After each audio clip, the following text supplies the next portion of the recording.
Okay. All right, we will now go through the process of building our agenda. Anything that we do not hold for discussion will be approved on the consent agenda. Because of the continued meeting from last time, we have a very large. Okay. Anything that needs to be held from the consent agenda? Commissioners Lee or Ivy? I do not. I didn't have anything don't from have any. consent. Okay, nor do I. We'll move to regular agenda. My understanding is that there's been a request to continue item number 3 to our next meeting. Correct. Could we Okay. go, could we go back to item number 1? Okay, Yes, on that one, I'm fine with continuance. Item number 1, if we could leave that on consent to accept the audit. okay. Consent to accept. I'm okay with that.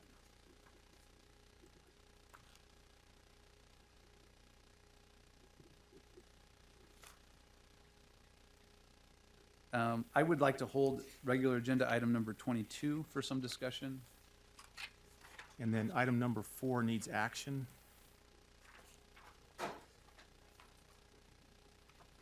Okay. I would move that we put that on consent for approval. I'm fine with that.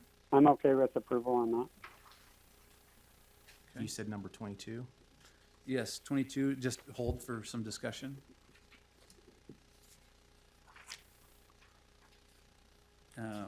Number 23 was requested that was to be stricken. Okay, And I have 33 to be held for discussion. 33 for discussion. If we could hold number 29 for some discussion as well. I think Okay. there'll be people on the line. okay. I've been asked to strike 55 and 58.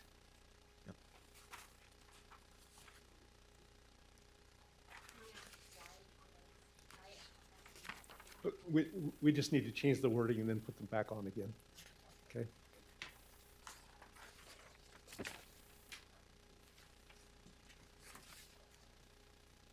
I believe, Could we hold number 64? I just got a couple questions for you. okay, we'll hold number 64.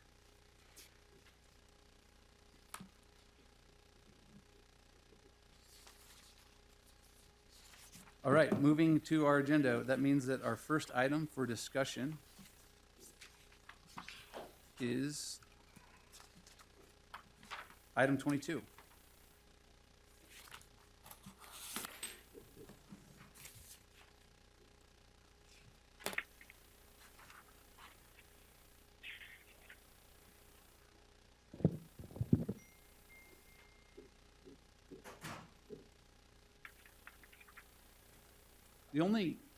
The topic I wanted to address here is just, I know this is a frustrating topic for some of us here in the county and in the sheriff's department, because I think that basically there's an understanding that there seems to be from the state or from the courts that they would like our county sheriff's department to provide security there in the building.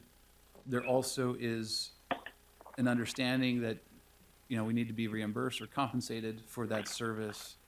But in your estimation, does this cover our costs for providing the Oh, absolutely not. security of the building? So I'm Lieutenant Packer over that bureau. So no, it doesn't cover the cost, but it does help us cover the cost of those contracts that we have with them. We're actually required by law, under the sheriff's statute, to provide that, be the prior of the court and be there to provide security for the court. So this is just the means in which they can reimburse us through that contract, and this is they did notify us. We've been to the legislature last year and got some items changed to where it's been put into the regular budget for the state, and hopefully in the future it will increase. But at this point, they've told us that they would try and get us what they gave us last year, but with the current conditions, you know, that may change. And Sheriff Smith may. If I can add, Sheriff Smith, I just want to add that we, namely Eldon, sorry, we work on this every year up at the state legislature because, you know, your sentiments that you're asking, we agree with. And it's honestly, it's just a fight every year to get what we get. And it is a state statute, but we'll continue to do that. What And- is the feedback that they give? I mean, and so in some ways I'm hearing, you know, and they could say, oh, well, actually, you're just required by law, so we don't have to give you anything. But the fact that this is even broken down into an hourly rate and hours, it would suggest that they're open to, okay, what's your cost? But there's just a gap.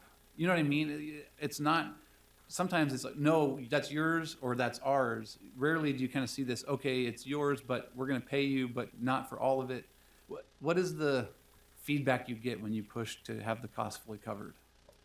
I think the problem we have is that the state law says we will do it, but it says nothing about any reimbursement. So we're really at the legislature's mercy as to what they will pay, and when they're looking at all the other competing interests and people asking for money, we just become part of that pie that gets cut up. And You know, I've spent some time up there. I think I was up there with It's you 2 years testifying. ago. Was it 2 years ago testifying, you know, before the committee? And we're all on the same page with this one. It's problematic, and in talking with the legislators on an individual basis with it, what I hear from them is that it's your people. It's your people that are in these jails, and they're not and they're from different cities, so it's all over the county. And so the sheriff's department is the one, and they have no appetite. I mean, they just have no appetite from talking on an individual basis to do more. The question always comes into play of what is the level of security, and that's going to be determined by the sheriff, you know, on what that level of security is. It could be modified, but you know, we don't want to modify to a point to where it becomes detrimental and we have something happen. I think a balance in there is probably a correct approach, but going to the state on this one, it's a real uphill battle. I'm appreciative, and I can't remember that gentleman's name from the state that was fighting with us on it. Chris Palmer. Chris Palmer. I mean, he seems to be the one that's really trying to help out and trying to find ways for us with it, but I feel the same pain that it's problematic. And I agree, you have to weigh it out. I look at my position as a sheriff where the state mandates, and you're exactly right, Commissioner Lee. It doesn't necessarily say how good of service we have to give them, right? Right. But at the same time, I've been elected to provide safety to this community. And, you know, it's a heavy weight to say, I'm gonna play games with that language and not provide adequate security to keep our citizens safe. So we do it, and we do it the right way, and we hope the state will do the right thing and fund us better. But they haven't suggested that. I mean, that's really, I mean, there's a lot of different ways to look at this, and in some ways, based on what you're saying, if it's statutory requirement, you could just say, hey, we're grateful to the state for what, you know, what they are providing. But that's why I just wanted to bring this up and focus on a little bit more of the detail, because you could read this that way to say, oh, if they're saying that's the appropriate level, maybe they're suggesting we should staff it and secure it at a different level. But you've never received that feedback. No. Yeah. Okay. Thank you. I'm personally in favor, you know, of this and moving forward. I just wanted that clarification, so I'd entertain a motion. I'll make a motion that we approve and authorize the commission chair to sign the contract as stated number 22 on our published, I think this is the regular agenda. Second. We have a motion and second on 22. All in favor, say aye. Aye. Aye. Aye. That passes 3-0.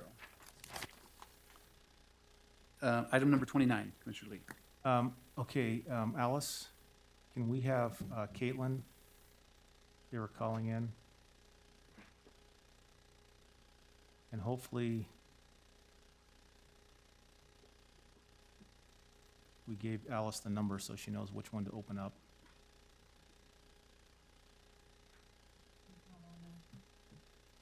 She's not on there?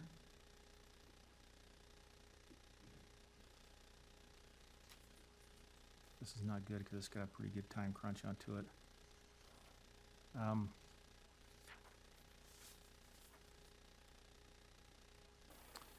Well, can we just hold this one then? Are we Oh. on? There she is. Okay.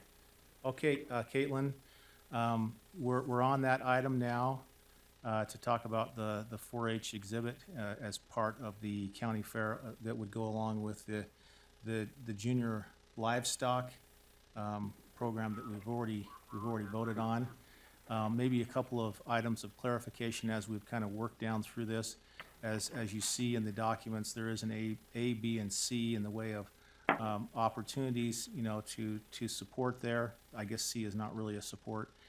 And then there was quite a bit of question when it came to insurance and how it would be insured for an event. That was talked through with Rob Moore. I don't know if Rob's on the phone or not, but did you get briefed on I that? also spoke with Ryan Hatch at the trust, confirming that the county had coverage for the fair. There are a few exceptions to coverage, but those types of activities are not being done this year. So the existing policy covers the county, any claims against the county with regard to the fair. And so, And we were able oh, go ahead. to visit on our end, Commissioner Lee, about those concerns we had yesterday, and as employees, we are covered through our insurance also, so Yes. that shouldn't be a problem that Okay, way. because it kind of hinged on if there was negligence on, on one side or the other. And so if the employees are covered on their side, then that's fine. We're looking at kind of on a general basis. Yeah, the only issue remaining, though, is with regard to volunteers. Yeah. And, we would like to get any volunteers that are going to be participating, to have them approved so that they have, So let me bring that up. Our 4-H volunteers will all be registered, and we got that confirmed that they are covered under our insurance as well. Okay, fantastic. We were wondering if we had to go through a process to accept volunteers, but if they're covered under yours, fantastic. So then, Caitlin, if you can kind of walk us down through option A and B that you have detailed out and where we're at there. Definitely. So a quick summary of this, and this was sent to all of the commissioners beforehand also. Traditionally, our check-in day is August 10th, so this is option A I will walk through first. Participants all register their exhibits online beforehand, so there's no in-person registration. And then they will sign up for a time with us online before to come and bring their exhibits on site so that they can be judged. Those times will be spaced out, and only one family member will be allowed in at a time to help with social distancing and tracking that way. And the first hour of that will be specifically for those who are high risk or who have high risk family members, so that we can assist with that. And so that's just the first day, is just check-in and us getting set up on our end. The second day is our exhibit judging day. We have judges that we trade with Juab County, and those judges are all 4-H judges and are covered through our insurance also. All of those judges will be pre-registered. We'll have their contact information to help with tracing. Everybody will be required to wear masks. We will have gloves present also for all of that, to limit the handling of that as much as possible, and everybody will be spaced out. So the second day is judging day. There's no general public there. So what our goal was with this is the indoor exhibition, if hosted at the fairgrounds as detailed in Plan A, would be open in conjunction with the junior livestock show that is going on at that time, and that's when it would be open to the public. So any public that is there attending the junior livestock show could also attend the 4-H indoor exhibits. Some of the hours would be slightly different, but the first couple hours of every day would be dedicated specifically for those that are high risk. So set aside so that Grandma and Grandpa can come and see those indoor exhibits, and we would lessen the amount of people that are allowed in the building at a time. Either one of us as 4-H staff or our volunteers would be manning the door. It's as detailed in this. We would have a QR code that people could scan that would prompt them to fill out just their information for contact tracing, and we would also have a hard copy form there that we would take people's information and limit how many people are in the building at a time. We would also have a flow of traffic pattern within the building so that people could see the exhibit safely while social distancing, and those kind of things that way. We do have an option. Traditionally, our exhibit pickup day has been the Monday following the fair. However, if the fairgrounds would prefer us to not be there over the weekend, we could do our exhibit checkout Saturday evening as well. So it would be open to the public Thursday, Friday, Saturday. And then for pickup, our 4-H participants would also have to sign up for a time online to come pick up. Same thing, one person in their family. And then we would have all of that information for contact tracing. Are there any questions kind of with that initial Plan A? Can you go over the, I know there's an adjusted dollar amount. Can you go over that for Plan A? Yes. So we were able to find some ribbons after everything that were left over from last year's fair. However, there aren't enough to get us through, so we would just reorder so we can kind of stay ahead that way. We actually were able to get our ribbons at a slightly cheaper cost. So last year our ribbons cost us about $950. This year they would only cost us $750. So that is a savings between the adjusted premium money that is detailed in that budget that we sent. It would be an overall savings of $165. And that total would be for the Plan A? So that total would be $7,032. Okay.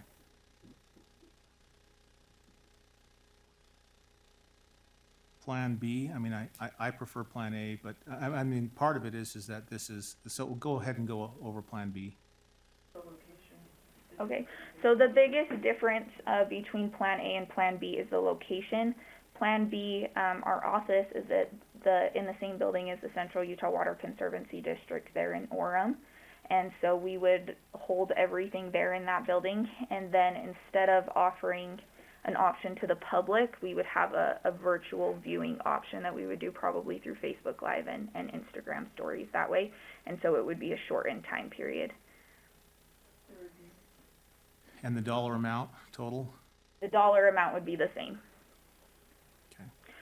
The budget that we have traditionally has been around $7,000, right there around that point, depending on the year, and it provides premium money, which is the award money for the youth. There's a different value associated with each ribbon as they are judged, and then pays for the ribbons themselves. And part of the ribbons that we order, part of that money, also goes to provide the ribbons for the junior livestock show. That's always just been incorporated and has been done hand in hand that way, and the same thing will be happening this year. And of course, Plan C is to just do something next year, possibly. Yes. So, for me, in looking at this, I'm in favor of the Plan A, which would require the county through the TRCC money to fund them $7,032, which has been done in the past with the understanding of the insurance issues. My preference would also be Plan A there, so I'd be very supportive of that one.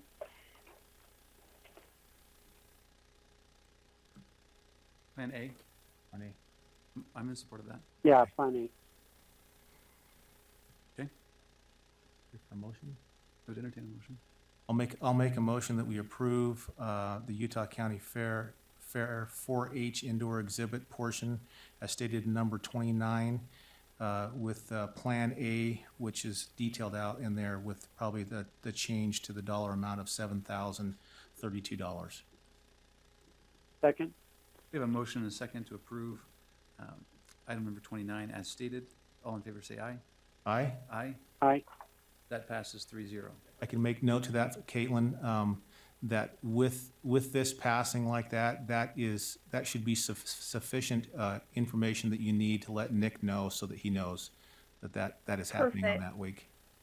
Thank you. We will work with the fairgrounds, and we appreciate this so much, and we will send you that updated budget information also.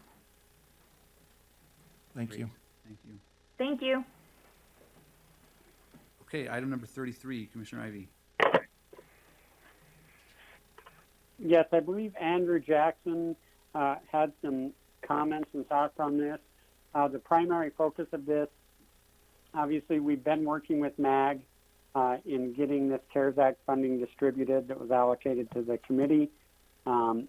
part of that was utilizing the resources at MAG to help us do this. They've been phenomenal.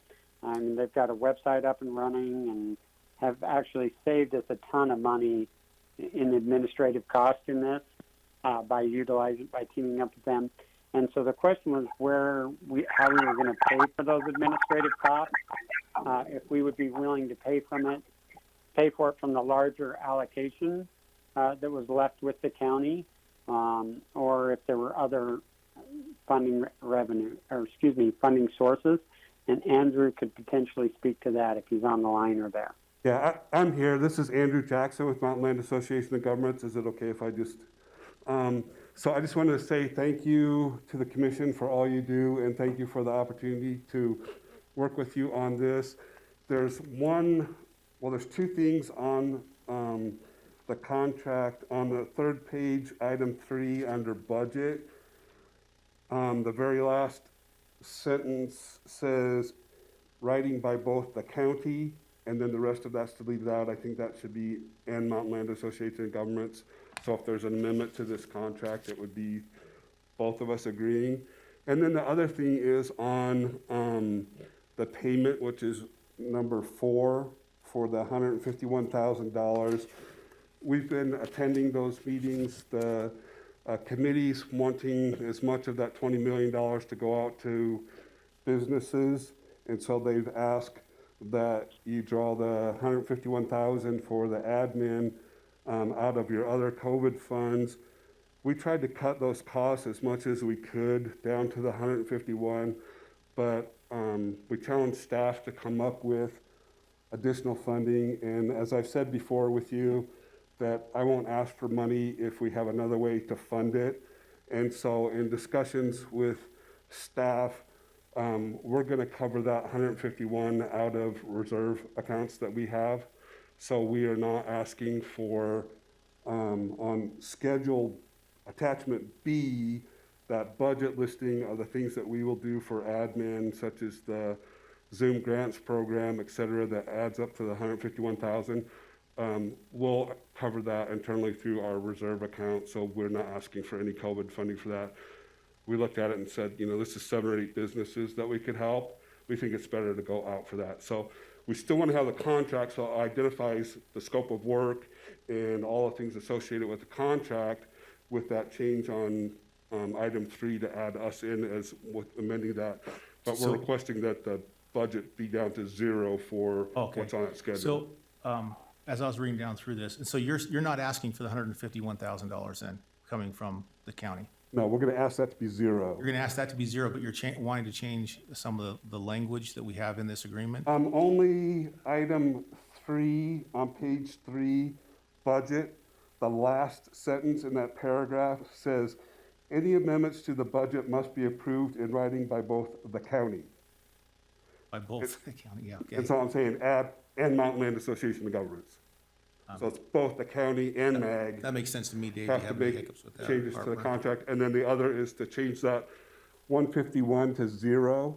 Okay. But we want to have so somebody doesn't say, oh, well, MAG's going to cover the $20 million too. We're not going to, we're covering the 151,000 for admin. Why not the 20 million? If I could, I would. So just in keeping with that if I could find another way to fund something, I will. And just so you know, if I come and ask you for money, I really need the money, and I've tried a bunch of different ways, we can fund the 151,000 out of reserve. And just for your information, we're also doing some CDBG COVID funding up in Wasatch County. They authorized us, it's a much smaller number, like a couple $1,000 for admin, but we're not going to take that either. We'll do that out of reserve as well. I appreciate that. I think that while I was willing to have a conversation about this and move forward, because this is a collaborative thing and everyone's doing their best, and I know that mayors are serving on there. This was a little bit of a surprise in that when this initial economic recovery funds was set aside, it was set aside with the understanding, at least in our meeting between the county and the mayors, that the county would administer that program. Sure. And then in the documentation, the expectation would be the county would be reimbursed from the Economic Recovery Fund Right. for any administrative costs related to that. And so it turned out that they chose to use Mountain Land Associations of Government to administer the program.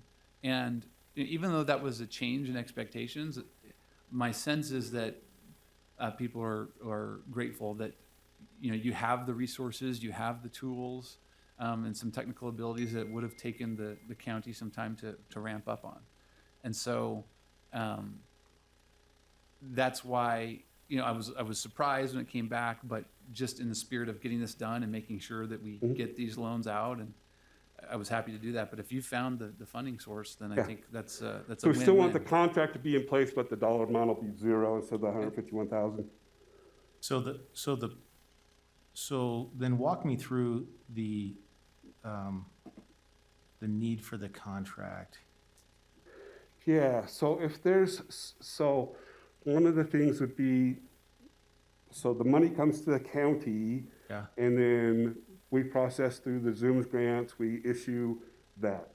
So if there's some severability that's needed in it, if there's this, how do you pronounce that, force majeure, if my French is correct, any of those kind of things that, we're under the agreements of the state, we're not gonna be issuing checks that aren't eligible for the funding, et cetera. So we still want to have a contract that says, hey, we've got this agreement in place that we'll administer the Zoom grants portion, we'll go through, do the scoring, et cetera, and that there's a county and MAG part to this. So we agree that we're going to work together.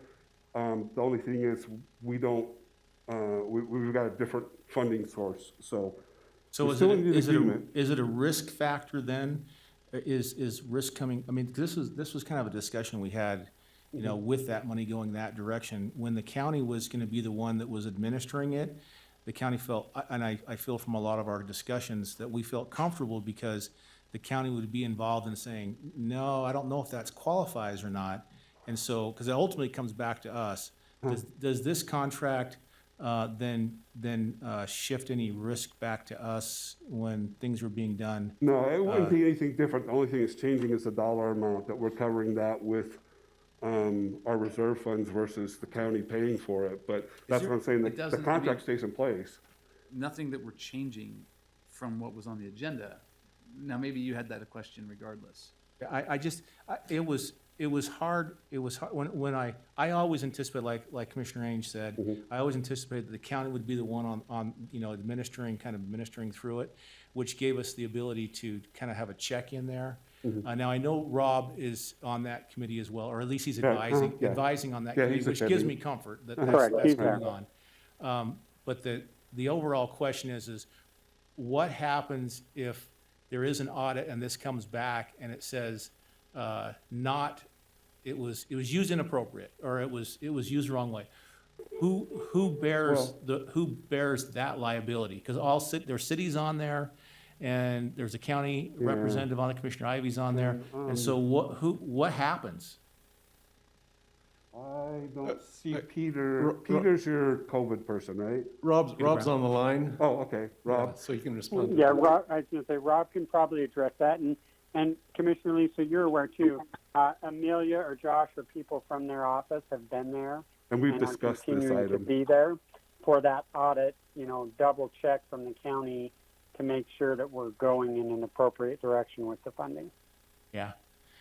And so there's, in your bylaws, I would assume then, because I haven't been to those meetings, obviously, and I would assume in those meetings that if somebody from our audit team says, not a good idea, does that mean don't go that direction? I don't think that's in the agreement establishing that committee. So, it's like when you've got that money, well, maybe, I don't know, if Rob's on the line, he could explain it, and if he's not, I can. Go ahead, Rob, are you there? Yeah, I am. This is Rob Moore. Can you hear me okay? Yeah. Okay, so ultimately the county's liable, like you said, Commissioner. I think we've all known that. So, but we also control the purse strings here too, and the county would not be willing to give out any of the money if it was going to be allocated for something that would be non-COVID appropriate. And so, if it's not appropriate expenditure under COVID, then we would not be willing to expend that money. So far, there hasn't been anything that I would think that that would be that. We have some safeguards in place, as you mentioned.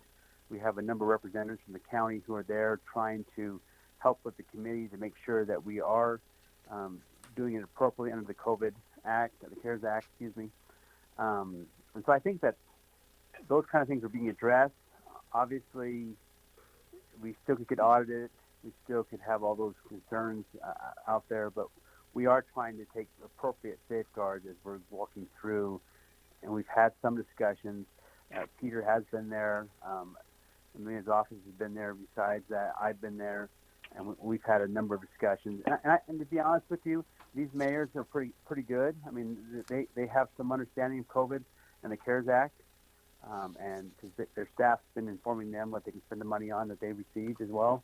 And so I think that there's been some education, and I think that they're doing a good job. And Mag's doing a great job too. I mean, they're on board. So Rob, the only question I'd have then on the county's perspective then, I mean, and I believe that this group is going down a path that's trying to get everything lined up the right way. Don't take it wrong that way.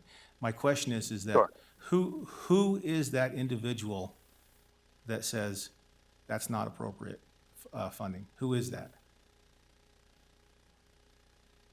Well, ultimately, we haven't gotten to a point where that's the case.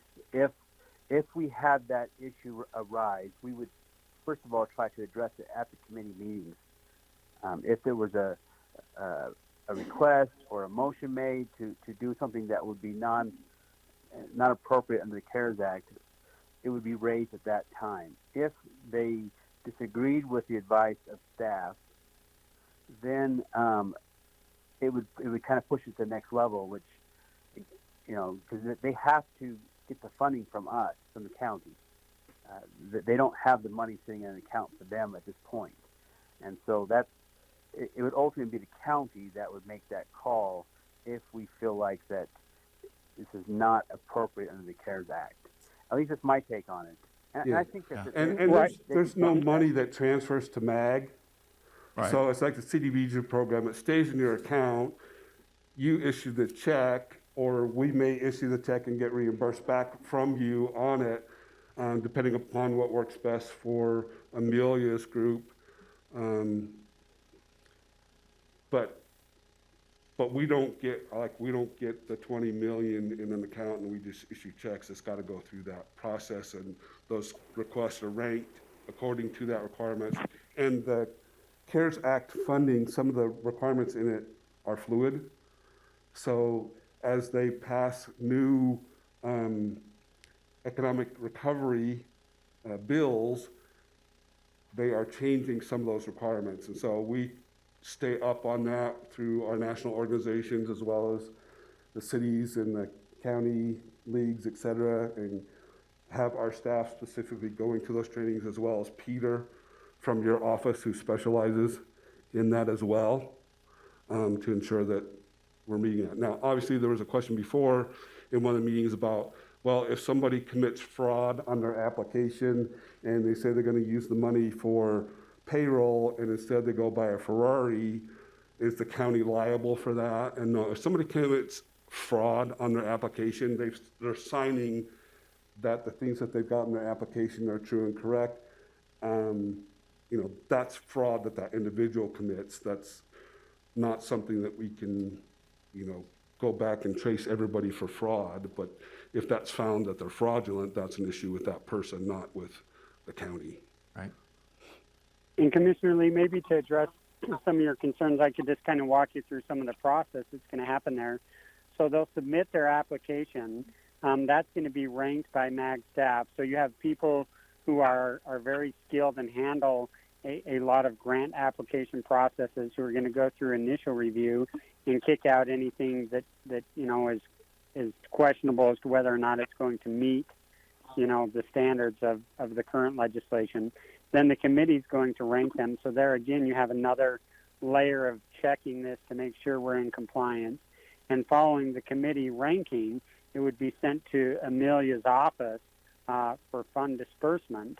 And obviously at that point in time, Amelia's office would have, again, an opportunity to review and say, yeah, this is accurate. So by the time the county cuts a check, or as Andrew mentioned, there's perhaps a reimbursement to MAG, it will have gone through at least 3 layers of eyes checking to make sure that this is an appropriate expenditure.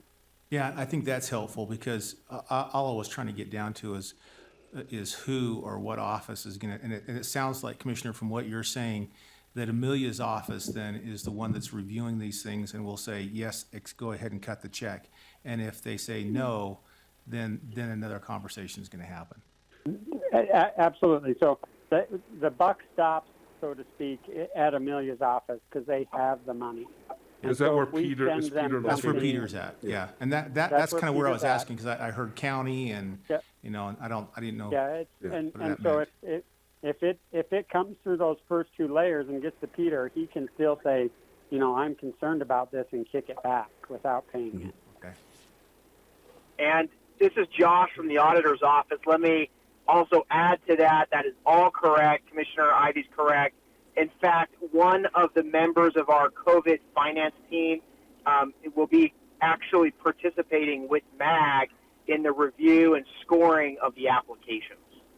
And also, just to sort of step back from a broader level, the entirety of the program to grant funds to small businesses is fully within the scope of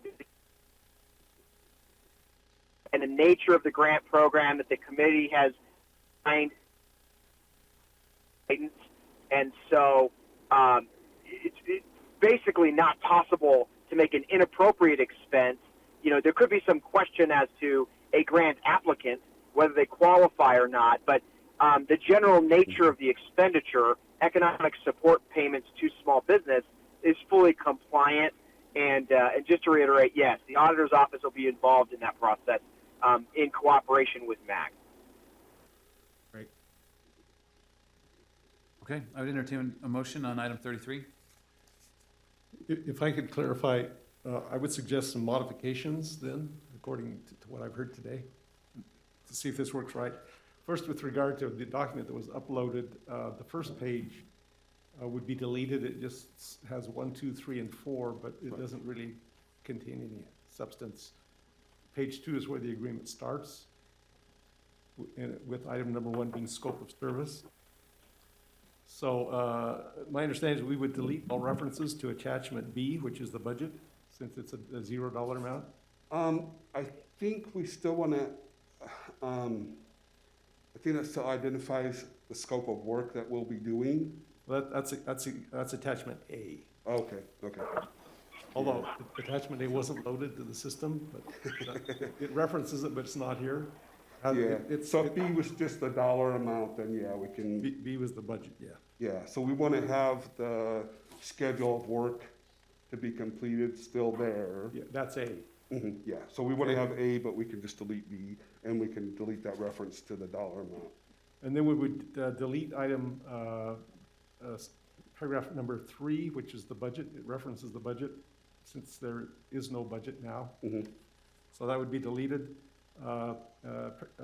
Paragraph number, Roman numeral 4, payment. We would keep the first sentence, but the dollar amount would be changed to 0. The second sentence would be deleted, since that references attachment B. Section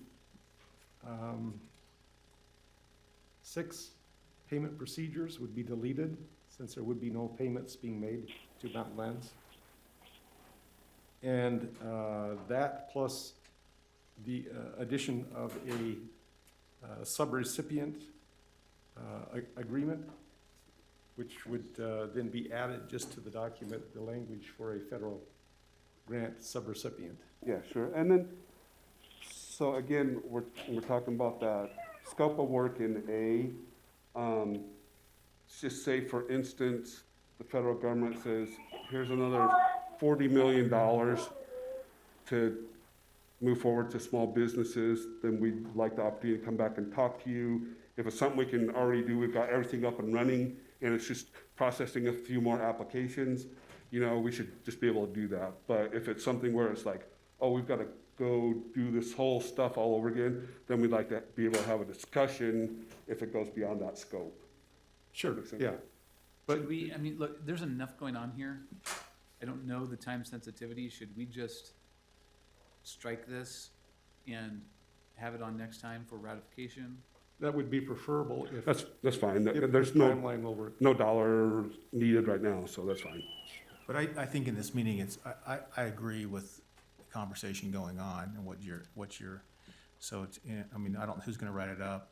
Are you gonna write it up, Dave, or Probably Rob. Yeah, Rob? Rob has been handling this. we'll get it written up. Yeah. Get it written up, I mean, big deal. we- I appreciate you working with As long- us Yeah, as long on as we've this. got the intent that, hey, we're gonna move forward with this, we can still keep this going and doing our stuff. There's not a dollar amount, we just wanna make sure that the scope is where we wanna be and all the legally stuff is all there, that it's okay that we have this agreement to work things out. So And I think we don't were, I see think any- we were pretty much there too, other than a very complicated motion. Sounds good. Okay, sounds good, thank you. Thank you. Okay, I'd move that we continue regular agenda item number 33 until the next regular meeting. A second. Just a question on that. If we're continuing it, do we need to continue it as a ratification? No, it would be continued. I don't think there's a time urgency, so 2 weeks would still work, so we would not need ratify. Okay. We have a motion and a second to continue item 33. All in favor, say aye. Aye. Aye. That passes 3-0.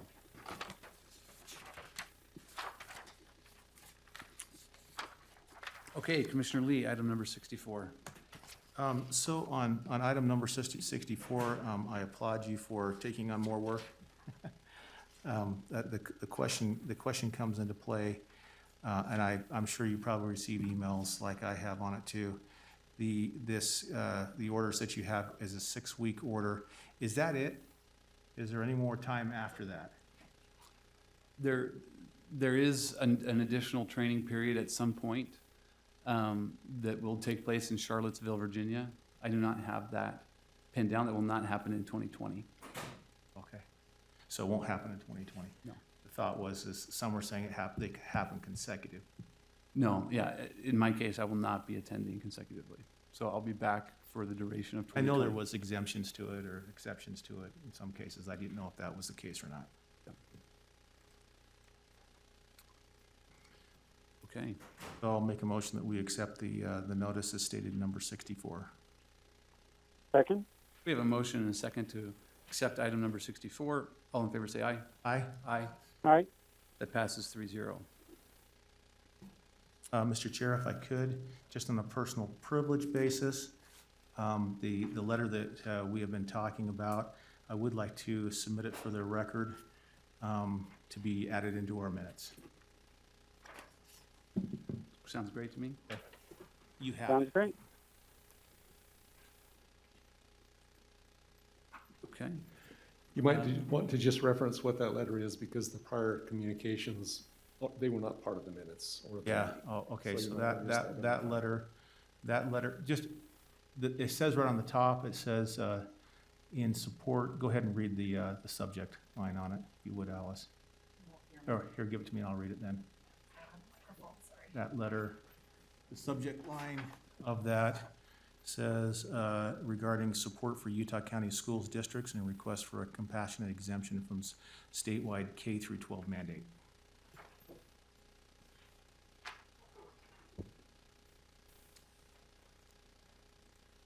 Okay. Closed meetings. I know we need to, there's a closed meeting as it relates to the sale of property. That's a scheduled meeting. Dave, how do we move into that? Or how do we handle a scheduled closed meeting for a different date again? Just So, name it. so you're trying to set a different date regarding the sale of property? Yeah, it's scheduled for tomorrow, 10. Oh, okay, yeah. Just on that item for, let's see, sale of property, which is item 70 on the agenda, it would just be, when you set the date, time, and location, just set it for tomorrow's date. I don't know what the location is and at what time, but do that. Okay. Do we know, do people have enough information on this? I think we may have lost. I know Ezra was trying to coordinate. Does anyone here know the venue of that meeting? That's a good question. I know it's 9 o'clock. Yeah, Commissioner Haynes, this is Richard. My understanding from correspondence with Ezra earlier is it was going to be at 9 o'clock, and I believe going to be an electronic meeting to call in. I don't know if you need to have an anchor location on something like that or not. That'd be a question for David. So the location would just be a call-in. And that's item number 70. 70. That would need to be recorded, so we'll have to make arrangements to have that. Yeah, just do it here at the chambers as the anchor and then electronic participation available.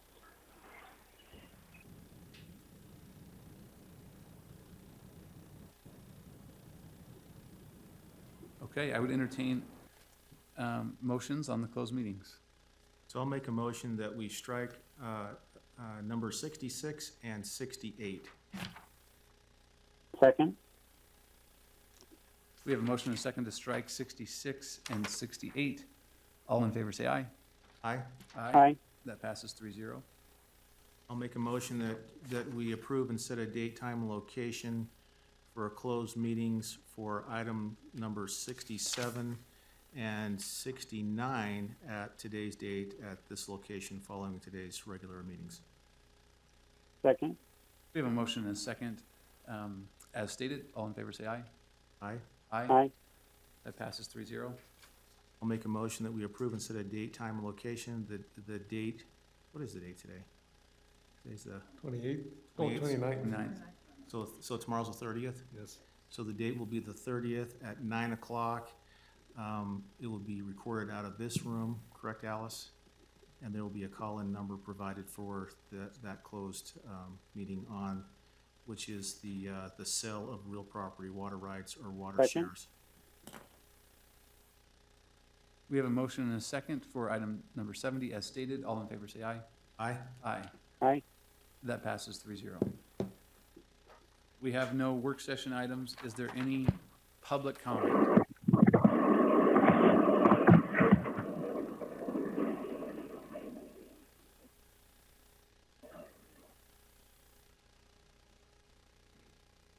How many lines do you have open? 4 lines? Okay, I just want to ask again, I know there was some noise there as we transitioned. Is there any public comment?